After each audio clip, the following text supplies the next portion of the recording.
Let's jump right into this incredibly true story of survival and pure animal instinct. Picture this, a quiet Sunday evening just outside Denver, Colorado. The kind of crisp, completely normal evening where absolutely nothing feels out of the ordinary. But, as you'll see, within literally minutes, that peace is about to be completely shattered, and the stakes, well, they could not be higher. We're going to look at how one extraordinary animal sensed an unseen deadly danger way before anyone else even had a clue. The Johnson family had less than 3 minutes to live, but they had no idea. The only one who knew something was terribly wrong was their golden retriever, Max. Just think about that for a second. Inside the house, it was pure domestic bliss. Mark is just calmly washing the dishes. His wife, Emily, is relaxing on the couch with a good book. And right there on the living room floor, their 8-year-old daughter, Lily, is quietly putting together a puzzle. But while they're just going about their evening, an unseen ticking clock of doom is literally counting down right beneath their feet. Okay, let's dive into this.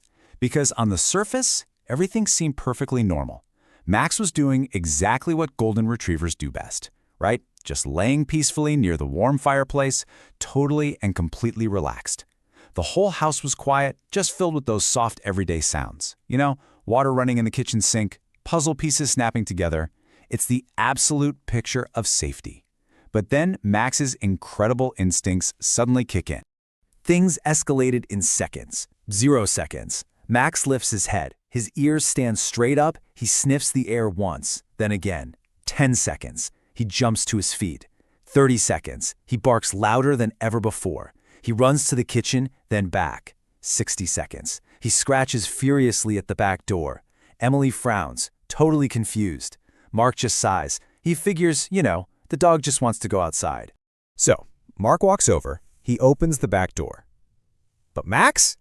He flat out refuses to leave. Instead, in this completely unprecedented behavior, Max actually grabs Mark's pant leg with his teeth and literally pulls him toward the basement door. Max is whining. His whole body is visibly shaking. He is actively forcing Mark right toward the source of the danger. Mark is just completely confused at this point. He looks down at his shaking dog and asks, "What are you trying to show me, buddy?"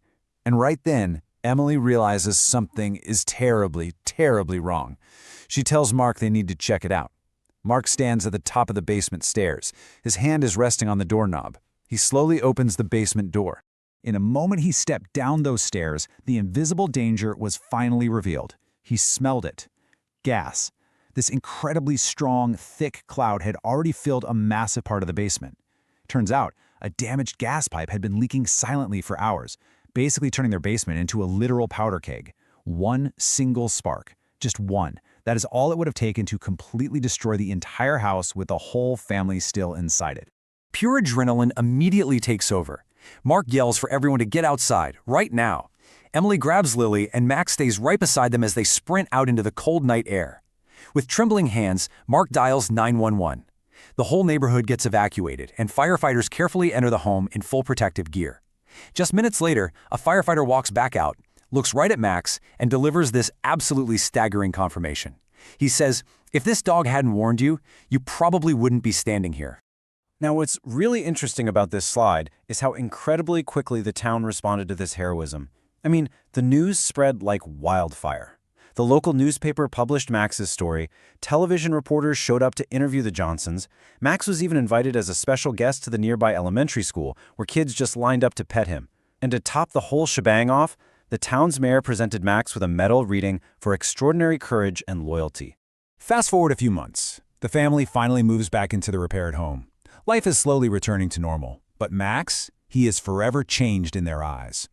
On one quiet, rainy night, little Lily quietly sits beside him in his usual spot by the fireplace. She gently hugs him and whispers, "You didn't just save our house. You saved my mom, you saved my dad, and you saved me." Max just wags his tail and rests his head on her lap. You see, he doesn't care about television interviews. He doesn't understand medals. His family is safe, and honestly, for him, that is the only reward he'll ever need. So, what does this all mean? Well, sometimes heroes don't wear uniforms, and sometimes they don't even speak a single word. Our pets watch over us using senses we don't even possess. They follow their instincts, and they fiercely protect the people they love. Which really leaves us with this final question to think about. Are we paying close enough attention to what they're trying to say? Thank you so much for joining me for this explainer. And hey, next time your dog acts a little strange, take a moment to really listen.